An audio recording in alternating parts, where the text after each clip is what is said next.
Olá, pessoal. Nós vamos pegar aqui algumas questões relacionadas à termoquímica, né, do segundo ano, e à cinética química, que é o estudo das velocidades, certo? Para isso, eu peguei algumas questões de vestibulares, algumas questões que eu enviei para vocês, certo? E alguns alunos relataram no privado que estavam com certa dificuldade. Então, são assuntos que muitas das vezes escapam, né, das nossas aulas da live, porque eu saiba a termoquímica é um assunto extremamente complexo e grande. Então, como a nossa proposta foi de reduzir o conteúdo, né, então a gente deixou algumas partes de aprofundamento lá de fora. O assunto que realmente nós estudamos no ano letivo de 2020, na modalidade ensino remoto, foi termoquímica, tipo de reações, né, conceito de reação endotérmica e exotérmica, o que é uma reação endotérmica e que é uma reação exotérmica, e a cinética química, que foi o estudo das velocidades das reações químicas, certo? E também aliado a isso aos fatores das reações fatores que ocorrem, né, para que alteram a velocidade das reações químicas. Então, para isso, alguns assuntos, né, fatalmente acabam ficando lá de fora, né? Já que há esse enxugamento de conteúdos, né? Muitos assuntos ficam lá de fora. Então, essa proposta é justamente para aprofundar as questões que eu enviei para vocês, certo? Para que vocês tenham mais respaldo de poder responder as questões mais complexas, certo? Então, vamos lá. São 10 questões, certo? Mesclada aí de termoquímica com cinética. E aí, qualquer dúvida, vocês podem me procurar aí depois nos canais das mídias, beleza? Então, vamos lá para a primeira questão. Presta atenção aí. Com relação aos processos de mudança de estado físico de uma substância, pode afirmar que são endotérmicos. Então, ele quer só processos que absorvam calor. Por quê? Porque reações endotérmicas absorvem calor. Certo? Vaporização, letra B, C, D e E. Então, vamos lá. Qual dessas alternativas só apresenta reações que absorvem energia? Então, vamos analisar item por item. Vaporização é o processo como? Do estado só do líquido para o estado de vapor. Então, ele tem que absorver energia para que ele vá para o estado de vapor. Então, é um processo endotérmico. Beleza. Vamos para o segundo, solidificação. Solidificação é um processo que ele perde energia para ir retornar ao estado sólido. Lembrando que o estado líquido é um estado que tem maior energia, as moléculas se movimentam mais. O estado sólido é um estado de menor energia. Então, para que ele vá do estado de maior energia para um de menor, é necessário que ele perca essa energia que ele ganhou. Então, aí, por exemplo, a água no congelador, para que ela fique em estado sólido, ela tem que perder energia cinética, ou seja, energia de movimento vibracional das moléculas. Então, para isso, ela vai para o estado sólido e a temperatura, o que acontece dessa água, ó, cai. Por quê? Porque ela perdeu energia. Então, é um processo exotérmico. Então, aí já não é. Liquefação é um processo que ele está no estado vapor e vai para o líquido, chamado também de condensação. Então, aí é também um processo exotérmico. Ele tem que perder energia, digamos que lá que a temperatura da água está 120 graus Celsius, está no estado gasoso, e aí vai caindo 120, 80, 60, 50, 40, aí ele ó, volta para o estado líquido. Então, ele condensou ou liquefez, né? Processo exotérmico. Então, vamos lá. Ó, aqui não, tem um exotérmico, exotérmico, exotérmico, sobrou a letra E. Olha só. Sublimação é a passar do estado sólido para o estado de vapor sem necessidade de passar para o estado líquido. Então, há um ganho de energia para que ocorra a sublimação. Fusão, passar do estado sólido para o estado líquido. Absorve energia, o gelo tem que absorver energia, o calor, para que ele derreta. E vaporização, também endotérmico. Então, aí a resposta correta é letra E. Botei errado aqui, gente, desculpa, mas é a letra E, certo? Vamos aqui para a segunda questão. O peróxido de hidrogênio, H2O2, que é chamado também de água oxigenada, é um líquido incolor cujas soluções são alvejantes, ou seja, onde ela trisca, ela torna aquela substância embranquiçada. Por exemplo, você tem uma calça jeans, você joga água sanitária, né? Ou também, no caso, o peróxido de hidrogênio, ele tem uma ação alvejante, ou seja, deixa a calça jeans branca. Né? Então, ele serve para fazer propriedades antissépticas, né? Cortou o pé com um prego, é enferrujado. Então, o primeiro passo aí para que você não tenha problemas é jogar uma água oxigenada, um peróxido de hidrogênio. Ele vai produzir oxigênio e vai matar essas bactérias anaeróbicas aí, né? Que causam tétano, por exemplo. E depois eu tomar uma vacina antitetânica, certo? E aí ele te diz o seguinte: essa água oxigenada é preparada no processo cuja equação global tá aqui, a equação principal é esta aqui, ó. Gás de hidrogênio mais gás oxigênio formando H2O2. certo? Então, eu tenho molécula, é bem parecendo, é bem semelhante ao processo de formação da água, não? Aí o que só muda é a quantidade de oxigênio que você está colocando, certo? Na água você bota uma quantidade, na água oxigenada você bota o dobro. Tanto é que o nome é água oxigenada, é água mais oxigênio, mais uma certa quantidade de elemento químico oxigênio, né? Água oxigenada basicamente é isso. E ele te dá mais equações de semi-reações, eu também chamo de equações parciais, né? Para chegar a essa aqui, eu tenho essas outras duas aqui, ó, né? De 98 kJ, né? Uma reação exotérmica, e a outra aqui, ó, né? Exotérmica, também, 572 kJ. Aí ele quer saber, né? Qual o ΔH no processo global e essa reação é exotérmica ou endotérmica, e aí justificar. Então, vamos primeiro para o cálculo da equação principal. Tu tens a equação principal e tens as equações parciais. Olha só, isso aí vai cair em quê? Vai cair numa coisa chamada de lei de Hess. Então, para que eu consiga encontrar o ΔH desta equação aqui, que está nesse retângulo aqui branco, eu tenho que trabalhar com as outras equações parciais de modo que eu faça um quebra-cabeça, modifique elas para que eu, no final, eu possa somar e cancelar aqueles outros elementos e ficar somente esse daqui, H2O2 e H2O2. Veja que lá na equação ela tinha quem? Tinha H2O, né? E aí eu quero cancelar esse H2O. Então vamos lá. Então, o primeiro passo, né? Tá aqui as equações parciais. A primeira é essa aqui, né? Da água oxigenada se decompõe em oxigênio. Eu tenho essa equação e tenho o ΔH, menos 98 kJ. E tenho a equação de decomposição e a equação de formação da água, né? Aqui é a decomposição da água oxigenada e aqui é a formação da água sem ser oxigenada, certo? Então, tem essas duas equações, eu quero chegar nessa aqui de cima. Então, o que eu vou fazer? Primeiro, eu vou trabalhar com essas parciais, porque essas parciais eu tenho ΔH, essa aqui eu não tenho. Então, eu quero trabalhar com essa a fim de chegar nesta bem aqui, né? Tipo como se tivesse duas equações e tu fizesse transformação em uma. É um artifício matemático que nós vamos fazer, que aí combina na lei de Hess. Primeiro, como você vê aqui na equação principal, tem quem? H2O2. Então, a equação que eu vou querer, ela tem que ter também no final H2O2. Como eu não tenho nenhuma, eu só tenho uma que tem H2O, e eu tenho essa aqui que tem H2O2, mas ela está no primeiro membro, então eu vou fazer o quê? Eu vou inverter ela para que essa H2O aí, essa H2O2 vá para o segundo membro, eu tenho que inverter essa equação. Inverter. E aí, consequentemente, o que vai acontecer com o ΔH dela? Vai inverter também. Se é negativo, vai ficar positivo. Ó, investir. Esse cidadão eu joguei para cá e esses dois eu joguei para o reagente. Ó. Então, ficou H2O mais 1 meio de O2 formando H2O. Ó, H2O2. Está aqui. Certo? E o ΔH era negativo, eu investi ficou positivo. Então, o primeiro passo foi isso, investir a equação. O segundo, né, para que eu faça trabalho com ela a fim de cancelar esse H2O, eu tenho que dividir por 2, porque veja que essa água H2O, ela tem 2, né? Então essa aqui eu só tenho, ó, tenho 2 e aqui eu tenho 1. Então eu tenho que multiplicar por 2 a segunda equação, desculpa, dividir para que ela fique também H2O. E aí ela vai ficar assim, ó, dividido. Era 2H2, 2H2 vai ficar H2. O2 dividido por 2 fica meio O2. E 2H2O fica só 1H2O. Consequentemente, esse ΔH aqui também será dividido, né? 572 dividido para 2. E aí eu faço o quê? Faço a soma dessas equações, consequentemente a soma desses ΔH, mais 98 kJ com menos 286, né? Era 572, foi dividido por 2, viu? Por isso que ele é 286. E aí eu somo, né? Cuidado com o jogo sinal, mais com menos dá menos, né? Soma de dois números com sinais opostos.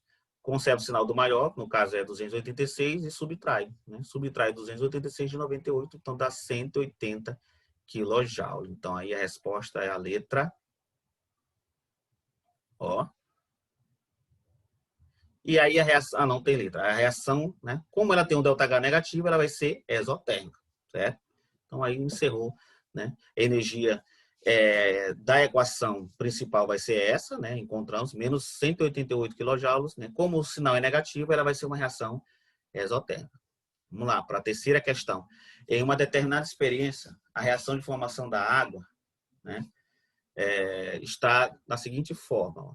Está ocorrendo de 4 mols de consumo de oxigênio, né, por minuto. Consequentemente, a velocidade de consumo de hidrogênio é, nesses casos, quando ele te dá a velocidade da equação e uma equação, a velocidade da decomposição de um elemento de uma substância, e a equação, você vai ver só os índices estequiométricos dessa reação. Observe aqui, ó, tá aqui a equação, H2, né, hidrogênio gasoso, mais metade de oxigênio gasoso formando água. Né? Então aqui, ó, não tem nenhum número na frente, subtém que seja 1. Aqui, meio. E aqui não tem nenhum número, subtém que seja 1. Então tá aí a equação. Então tu vai fazer, ó, 1 está para quanto? Meio. Que aí você vai fazer uma regra de 3.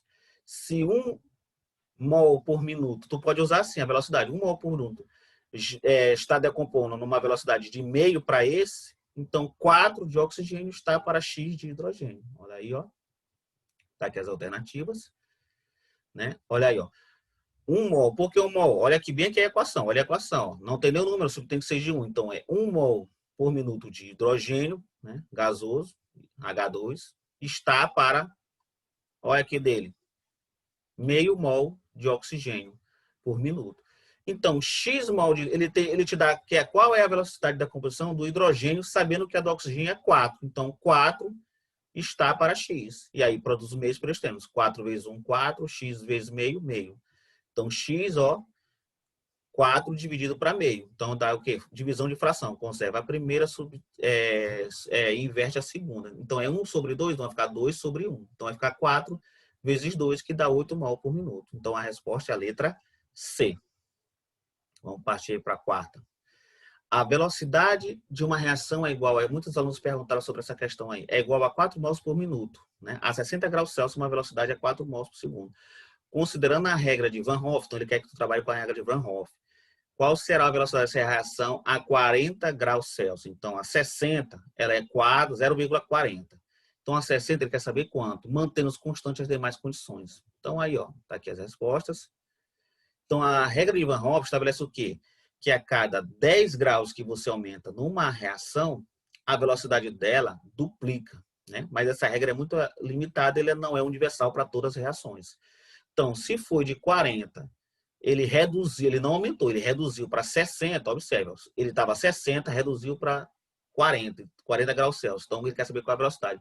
Então, ao invés de aumentar 2 vezes a cada 10 graus Celsius, ele vai diminuir 2 vezes a cada 10 graus Celsius. Como foi 2 vezes 10 graus Celsius, não é isso? Porque foi 20, ó, 60 menos 40 dá 20 graus Celsius, e 20 graus Celsius são 2 de 10, então ela diminuiu 10 graus, diminuiu 10 graus. Então, ela diminuiu 2 vezes a velocidade, depois diminuiu 2 vezes. Então, no final, ela diminuiu o total quanto? 4 vezes. Então, você vai pegar a velocidade 0,40 e dividir por 4, que dá 0,1 mol por minuto. Resposta, a letra E.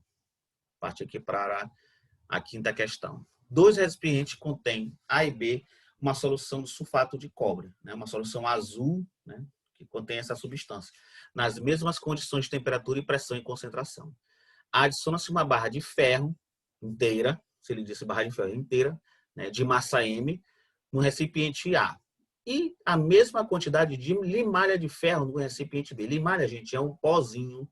Né? Digamos que ele botou uma barra de ferro de 40 gramas na solução A, o sulfato de cobre, e na solução B, que é a mesma, ele colocou só o pozinho. Né? Com relação às velocidades das reações dos 2 recipientes, podemos afirmar que, olha aí, essa questão aí ela vai envolver fatores que alteram a velocidade de uma reação, superfície de contato. Então, quem vai reagir mais? Papel inteiro, né, ou papel picado? Quem vai queimar mais rápido? O papel picado. Por quê? Porque a área de contato é maior. Então, neste caso aí, a barra de ferro vai demorar muito para ela poder se decompor. Já o pozinho do ferro vai reagir muito mais rápido, certo? Então, aí, qual seria a resposta correta? É a letra C. Por quê? Porque a velocidade de A vai ser menor do que a velocidade de B, certo? Ou, desculpe, a reação C, né? E aí a superfície B, a velocidade de contato é maior. Né? Então, a velocidade de B vai ser muito mais rápida. Então, a A vai ser muito menor do que a de B, entendeu? Então, a velocidade de A, porque a velocidade de A vai ser muito menor, vai ser muito lenta, porque é uma barra de ferro. Então, até ela se decompor todinha, vai demorar um tempão. Então, a sua velocidade é, ó, pequenininha. Já a outra que está no pozinho, a velocidade vai ser, ó, alta, vai ser rápido para ele reagir. Então, ele vai ser muito maior. Então, a velocidade de A da barra é muito menor que a de B. Entenderam? Por causa da superfície de contato. Sexta questão. A oxidação de açúcar no corpo humano produz ao redor de cerca de 4 quilocalorias por grama de açúcar oxidado. A oxidação de um décimo, ó, a décima parte da glicose, está aqui a molécula da glicose, C6H12O6, vai produzir aproximadamente quanto? Então, ele diz que 1 grama de glicose libera 4 quilocalorias, né? Produz 4 quilocalorias. Ele quer saber um décimo desse valor, né, vai produzir quanto de energia. Então, a primeira coisa que tu tem que fazer é calcular o mol. Né? Como que a gente calcula o mol? É a soma das massas dos elementos químicos. Então, veja que a glicose ela é composta por 6 átomos de carbono, 12 átomos de hidrogênio e 6 de oxigênio. Então, você tem as massas deles tudo aqui, ó, as massas atômicas. Ó. Hidrogênio é 1 grama por mol, carbono é 12 gramas por mol e oxigênio é 16. Então, como que eu vou calcular o mol da glicose? Você vai pegar os valores que tem de cada elemento e multiplicar pela quantidade. Olha aí. Carbono eu tenho quanto? 6. Então, é 6 vezes 12, né? Que é a massa do carbono. Dá 72. Hidrogênio, né? Hidrogênio é 1 vezes 12, ou 12 vezes 1. Por quê? Porque eu tenho 12 hidrogênio. Então, dá 12. E o oxigênio são 6. Então, é 6 ou 16, que é a massa dele, vezes a quantidade. Certo? Pega a massa do elemento que multiplica e quantas vezes ele tem. Se a massa do oxigênio é 16, e ele tem 6, então é 16 vezes 6. Viu? Bem simples. 96. Somando tudo dá 180. Logo, ele não quer, isso aqui vale 1 mol da glicose, mas ele quer o quê? 1 décimo. Então, 1 décimo eu vou pegar 180, que é a massa, e dividir por 10. Então, tá aqui o décimo da glicose, que contém só 18 gramas. E aí, tu faz a relação. 1 grama, 4 quilocalorias, 18 x calorias. Então, X é igual a quanto? 72 calorias. Como ele disse aproximadamente, e o valor que mais se aproxima é 70, então a alternativa é D. Questão 7ª. O butano, componente do gás de cozinha, queima segundo a equação abaixo, né? C4H10 mais 13 meios de oxigênio, né? Reagindo e produzindo 4 mols de gás carbônico com 5 mols de água e mais 688 quilocalorias. Ele libera, né? Então, uma reação exotérmica, a queima do gás de cozinha. A grande importância dessa reação química deve-se à formação de água, formação de gás carbônico, formação de gás carbônico e água, desprendimento de 680 calorias, ao fato de estar uma reação endotérmica. Então, a grande importância dessa reação é lógico que é o fornecimento da energia, letra D. Porque é ela que vai fazer o cozimento dos alimentos. Então, só se queima butano porque ele libera bastante energia na forma do fogo que você cozinha diariamente aí, né, com o seu botijão de gás. Então, a grande importância dela é o desprendimento de 680 quilocalorias, no caso, o quê? Por mol. 8ª questão. Considera a combustão de meio mol de metano, não, de meia grama de metano, o calor liberado e a massa de água formada nessa combustão são, respectivamente, iguais a dados. Aí ele dá a massa molar do carbono, do hidrogênio e do oxigênio. Então, está aqui a equação de queima, de combustão do metano. Está aqui o metano. Ó, na presença de oxigênio, ele forma aqui gás carbônico e água e desprende 803,7 kJ por mol. Beleza? Então, ele disse, né, que ele quer saber quanto de calorias, né, quanto de quilojoules, né, desprende meio grama de metano. Né? Então, tá aí a equação geral, e aí nós vamos ter que trabalhar só com esse meio grama. Para isso, nós temos que saber estequiometricamente. Né? Mais uma vez, temos uma relação estequiométrica, né? Uma relação que temos de acordo com a equação na proporção. 1 mol desse cidadão, por que 1 mol? Porque não tem nenhum número aqui subtendente de 1. Produz quanto? 2 mols de água. Então, 1 mol de CH4, então é C, carbono é 12, hidrogênio é 1, mas como são 4, são 4. Então, é 12 mais 4, 16. Então, 1 mol do metano é 16 gramas por mol. 1 mol da água é quem? Vem aqui, H2O. Hidrogênio é 1, né? Então, é 1 vezes 2, 2. O oxigênio só tem 1. Qual é o oxigênio? 16. Então, é 2 mais 16, que dá 18. Então, 1 mol da água vale, somando as massas do hidrogênio com oxigênio, 18 gramas por mol. E aí ele bota 16 gramas, que é o mol do metano, né? Libera 36 gramas de água, né? Então, meio grama desse cidadão, né, é X. Então, X vai ser quem? 1,25 gramas de água. Pronto, achei a massa da água. Agora vamos aqui na combustão, né? 1 mol de metano é 16. E meio mol dele só vale quanto? Só 8. Então, 1 mol vale 16, a metade do mol vale a metade desse valor. 16 é 8. Olha aí. E aí vou lá. 1 mol de CH4 libera quanto? 803,7 kJ, né? Sendo o mol do carbono, né? Do metano. Então, vai ser, somando, dá 16 o mol dele. Então, 16 gramas dá 803. O que é esse 16? É 1 mol. Dá esse valor aqui, 803,7. Então, eu quero saber só de 1 grama. Vale quanto? Então, é 803,7 dividido para 16, que dá 50,21. Mas como ele diz meio mol, primeiro eu achei para 16 gramas. 16 gramas é o valor de 1 mol. E esse 1 mol vale quanto? 803,7. Agora eu quero saber para 1 grama. Só 50,21, professor. Sim, agora eu quero a metade, que é a metade da grama do metano. E aí deu 25,10. Então, aí qual seria a resposta? Ó, letra A, 25,10 é a energia liberada pelo metano e o valor da água formada também, 1,12.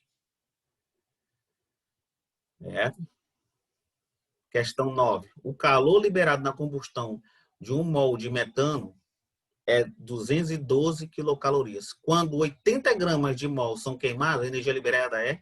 Então, aí tu tem, ó. Tu tem que saber quanto é que vale um mol do metano. Quantas gramas vale.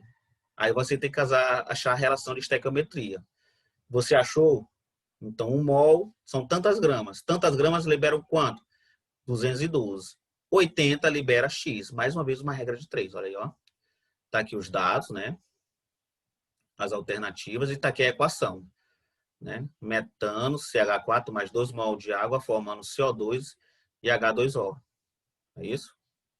Então vamos lá. 1 mol de metano libera quanto? 212 quilocalorias. 1 mol é quanto? Carbono é 12 a massa, isso aí já foi dado na questão. 12 vezes 1, só tem um carbono, então é 12. Oxigênio e hidrogênio tem 4, então é 4 vezes a sua massa, 1. Somando tudo dá 16. Então 1 mol vale quanto? 16 gramas. Opa, já achei quanto vale 1 mol de metano, vale 16. Então, eu faço a relação. 16 libera 212, 16 gramas do metano, que vale 1 mol. Então, 80 gramas libera quantas energias? Aí faço a regra desse, para todos os meios extremos, né? Que dá 10.600. Portanto, a alternativa A. E aí, por último, para a gente fechar, né, nós temos as equações aqui, ó. Mercúrio, óxido de mercúrio, né? É o mercúrio que reagiu com o oxigênio, formando um óxido. E para ele se decompor, né, ele libera uma certa quantidade de energia. Para ele se decompor, ele precisa de 90 quilojoules. E o metano, quando ele é queimado, ele libera 900 quilojoules. 90, 900, vai ter alguma coisa aí que vai bater rapidinho. Né? Quando tem dois números bem parecidos, tu já desconfia. Um vai dividir pelo outro. Que quantidade em mols de metano deve ser queimada para suprir a energia necessária na decomposição de 100 gramas de H2O? Então, para decompor o óxido de mercúrio em mercúrio, ou seja, isso é um processo que o garimpo faz, né? Quando você reage com a substância, fica o óxido.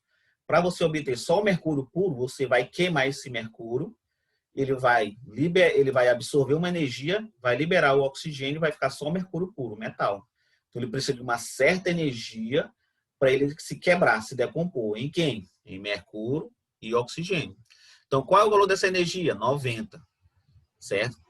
E a do metano, qual a energia para queimar ele? 900 kJ para 1 mol. Então, ele quer saber qual a energia necessária do metano para suprir a energia necessária na decomposição de 100 gramas de óxido de mercúrio. Então, quer ver assim, 100 gramas, ele vai liberar quanto de energia? Tanto. Então, quanto que o metano vai ter que produzir para que supra essa energia de 100 mols do mercúrio? Quanto que uma substância queima tantas energias, então quanto dessa energia vai ser necessária para para fornecer para outra reação, no caso do mercúrio, entendeu? Então temos aí, ó.